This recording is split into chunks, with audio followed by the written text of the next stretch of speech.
Magandang araw sa inyong lahat ha.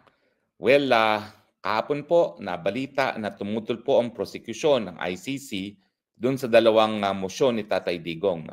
Unang-una para sa interim release at pangalawa para nga doon sa indefinite adjournment ng paglilitis laban kay Tatay Digong dahil sa nauna ng desisyon ng hukuman na ipagpaliban ang kanyang pagbibista dahil nga po unable to stand trial. Ang tanong ko ngayon, ano ngayon kung sila'y tumutol? Talaga naman trabaho nila na tutulan ang mga mosyon ng mga nasasakdal. So wag kayo masyado maabala po sa pagtututol ng prosekusyon dahil pag hindi naman sila tumutol, ay para silang mga pabaya sa kanilang mga trabaho. No? Unang-una, pag-usapan po natin yung pagtutol sa interim release. Well, sa akin po, parang wala ng opsyon ng hukuman. Kasi nagdesisyon ng hukuman eh. Nagdesisyon na ang hukuman na unable to stand trial ng Tatay Digong. So ano pang gagawin nila? Hindi naman po pwede na habang hindi nakakayanin na harapin ni Tatay Digong ang pagliliti sa kanya, ay nakakulong pa rin siya indefinitely. Yan po ay parusa na wala pang desisyon na siya ay nagkasala. Ang aking kinatatakot nga po is maski mag-grant ang interim release, baka walang tumanggap sa kanya at masapit niya ang kapalaran gaya nitong si Kaguba na hanggang ngayon, maski wala na sa tamang pag-iisip dahil meron na siyang demensya at meron na siyang Alzheimer's, ay nakakulong pa rin.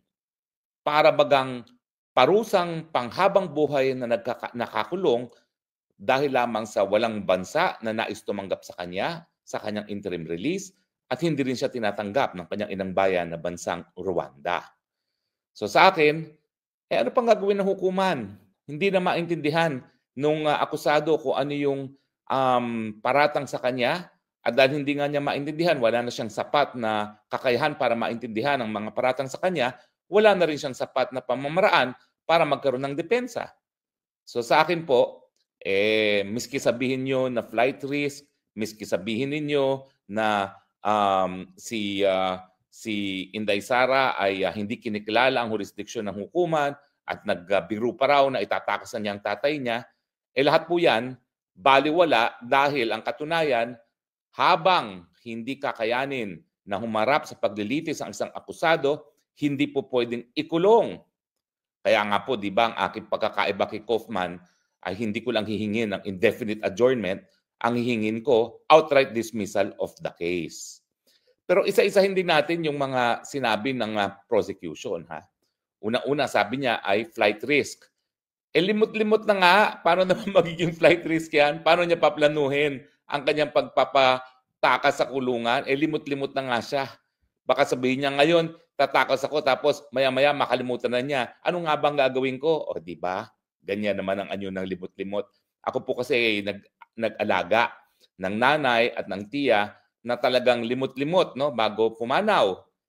Sa totoo lang po, alam ko na bago pa napadala dito sa dahig si Tatay Digong, limot-limot na siya. Bakit po? Kasi pag kami nag-uusap sa telepono, pareho po ng pareho ang kanyang nais pag-usapan. Para bagang hindi niya naalala na nasabi niya yun sa akin. So sa akin, day one pa lang po ng paglilitis, alam ko na limot-limot. Sinabi rin po yan na hindi ko lang yan sinabi rin niya ng mga kapamilya ni Tatay Digong. Kaya nga, nung kauna-unahang araw ng pagdinig dito sa dahig, nais nilang iparating na kaagad sa hukuman yan. Hysterical po si Ma'am Hanilet at saka talagang insistent si BP Sara na maparating yan sa hukuman. Ang naging desisyon naman ng lead counsel, nakausap naman daw niya at hindi po pwedeng sabihin na limot-limot dahil mukhang naiintindihan niya yung mga proceedings. Pero sa katunayan po, either mabilis na lumalayan o sa mulat-mula po talaga, talagang medyo matindi na yung problema sa pagiging limot-limot. Ang problema kasi, ako anekdota lang, kwento lang ang sa akin. Hindi naman ako doktor, so wala akong kakayahan na mag-gauge. Pero day one pa lang po, alam na po yan. Yung pagiging limot-limot ni Tatay Digong at Yun nga po, no? Ang nakakalungkot, 6 months later, yan din po ang dahilan para matigil nga ang proceeding sa kanya. Sana hindi na siya nakulong ng 6 na buwan, no? Pero yun nga po, so paano siya makakapagplano ng kanyang pagtatakas? Baka makalimutan niya na nagplano siya na tumakas. Talaga naman itong mga prosecution ng ICC, no? O pangalawa, hindi raw kinikilala ng pamilya yung jurisdiction ng ICC. Ano ngayon kung hindi nila kinikilala? Talaga namang nalabag ang Article 59 ng ICC. Gusto mong bang sabihin na maski merong paglabag sa mandatory provision ng ICC, yan ay dahilan para hindi siya mabigyan ng interim release? Kung titignan ninyo, siya lang ginagamit ng Rome Statute na kinakailangan iharap muna sa lokal na hukuman na magarantiya na ang karapatang pantao ay ginalang at pangalawa, ginalang rin ng soberenya. Dahil kung wala nang ang dahilan para makipagtulungan sa ICC, malalabag at malalabag ang soberenya ng bansa kung saan kukunin yung akusado. O ayan, anong sama kung sasabihin mo talagang hindi nasunod ang Article 59 and therefore yan ay kidnapping? Totoo naman, hindi dapat yan maging dahilan para tutulan ng interim release. At yung joke na itatakas daw niya, well, in the first place, joke nga yung prosecution na nagsabi, it was said in jest o nagbibiro. Bakit mo ngayon gagamitin yan dahilan para hindi magkaroon ng interim release? Now, sinasabi rin nila na influential pa raw si BP Sara dahil Vice President sa Pilipinas.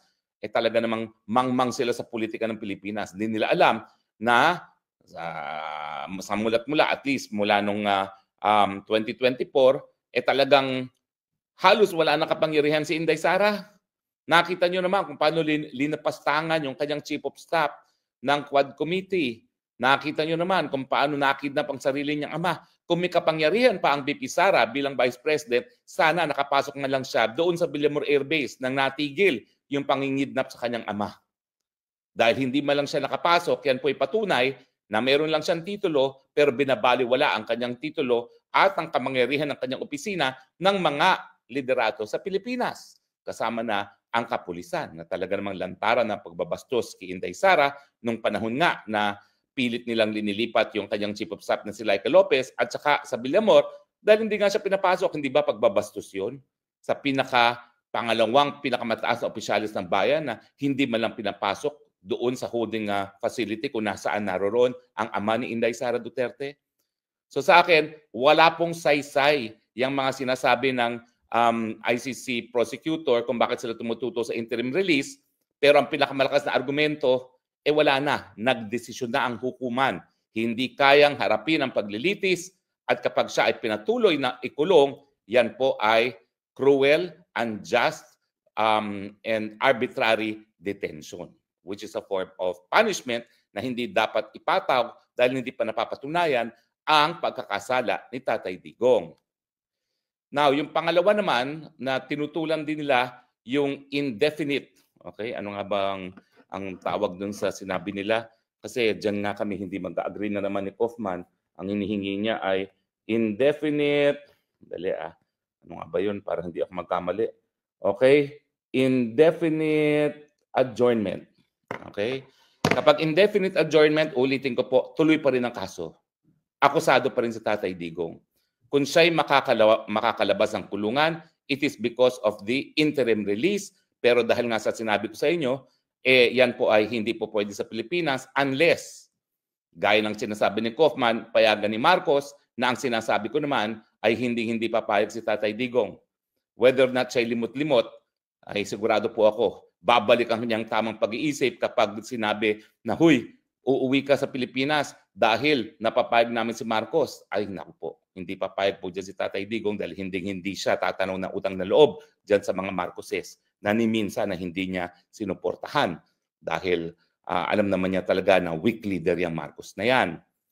Now, anong dahilan nila? Well, kasi daw, kukuha sila ng sarili nilang dalubhasa. So, kung papansinin niyo po, hindi kasi po pwede na yung mga prosecutor at mga abogado na wala namang alam sa siyensya ang siya magsasabi na kaya niyang harapin ang paglilitis laban sa kanya.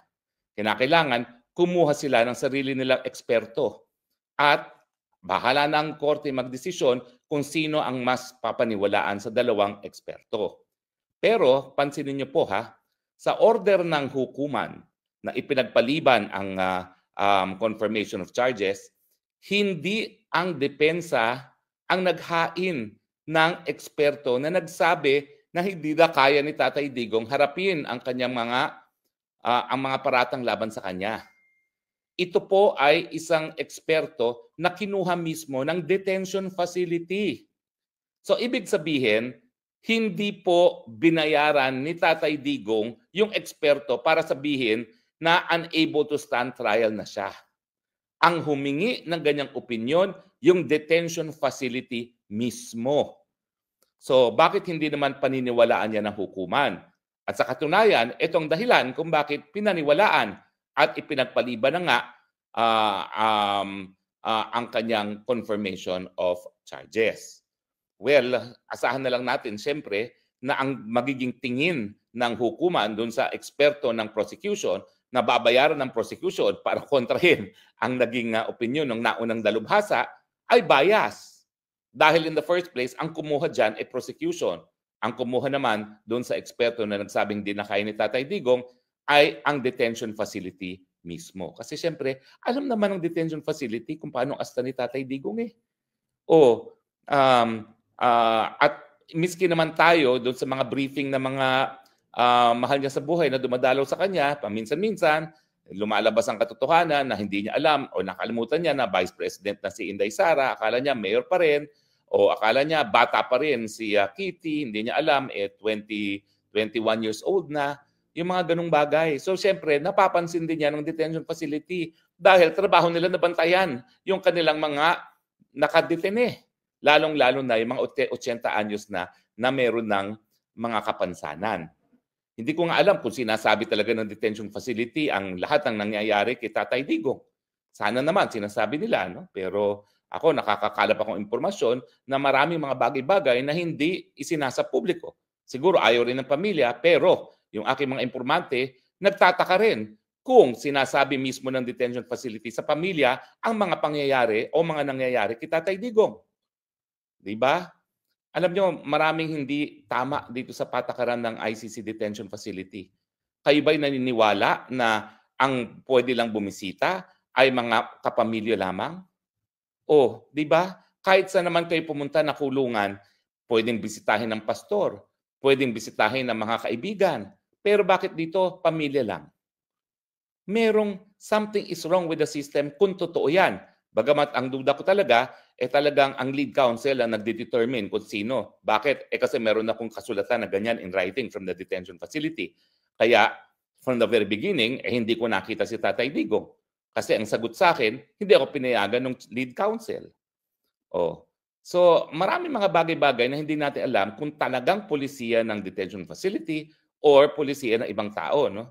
Pero, itong pagkuha ng eksperto, ang kumuha na detention facility kasi kita na nila na parang merong diferensya sa paningin o sa perception ni Tatay Digong. Siguro nakakalimutan na nga kung anong araw. Siguro nakakalimutan na uminom ng gamot. Siguro hindi na alam kung anong gagawin pang araw-araw. Siguro nagtatanong na sinong bibisita, baka hindi na niya maalala.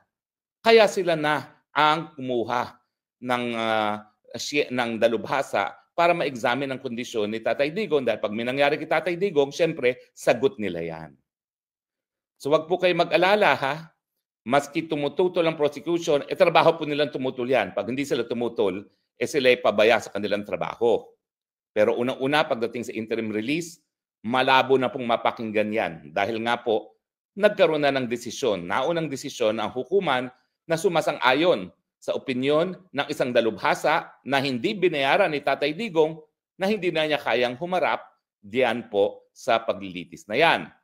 At siyempre, pagdating naman sa interim release, dahil nga wala na siyang kakayahan humarap, kapag siya'y patuloy pang kinulong, despite the fact na hindi na nga magtutuloy ang kanyang paglilitis dahil hindi na kayang harapin yan, siyempre po, yan po ay magiging napakalaking paglabag sa karapatang pantao dahil that will be parang pagkakakulong na parang nagkasala na sa bagamat hindi pa po nagkakaroon ng paglilitis at hindi pa napapatunayan ang kanyang pagkakasala dahil sang-ayon po sa karapatang pantao at doon na rin, sang-ayon na rin sa Rome Statute, lahat naman po ng akusado ay merong presumption of innocence. So ang aking position po, I am of the view that the opposition to the interim release will not be entertained by the court if only because there's been a prior finding that the president is unable and fit to stand trial, and therefore his continued detention would amount to a violation of his right and would therefore amount to a punishment without a prior judgment of conviction. Likewise, the prosecution's motion to oppose the indefinite ano ba yun? Indefinite I have to be precise, okay?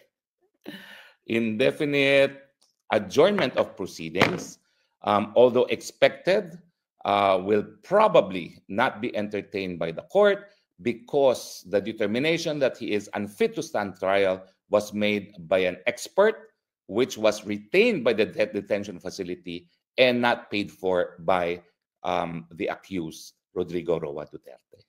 So wag po tayo mag-alala, yung aking paninindigan na magkakaroon po ng interim release at ang aking pagkakaiba lang, mas gusto ko nang mag-move for complete dismissal of the case.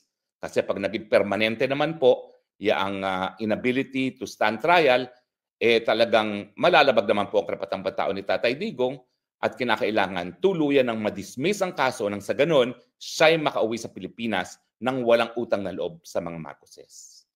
I remain firm in my conviction that because of his inability to stand the trial, the defense must file a motion to dismiss because the continuance of the case would be a violation of the accused's right, human right, of course, to a speedy trial. And furthermore, it would amount to a punishment without a prior finding of guilt. So maraming salamat po sa inyong patuloy na pagtangkilik. Huwag po kayong mag-alala. Patuloy po nating ipagdasal ang Tatay Digong. At sa tingin ko naman po, Diyos na ang humanap ng paraan para mapalaya si Tatay Digong. Diyos na po ang humanap ng paraan, and antayin na lang natin hanggang completely makalabas na ng detention facilities si Tatay Digong. At ako'y naninindigan, makakauwi pa rin si Tatay Digong sa Pilipinas at hindi po susi ang mga Marcos. Kung hindi, ang karapatang pantao ni Tatay Digong ang siyang magiging dahilan para siya ay tuluyan ng mapalaya. Dahil sa aking paninindigan, dapat complete dismissal kapag hindi na kayang humarap sa paglilitis. Maraming salamat po at hanggang sa susunod nating pagkikita dito sa Spokes Hour, ito po yung Spokes ng Bayan, Harry Roque, nagsasabi, I love you, Philippines. You're the only country that I have.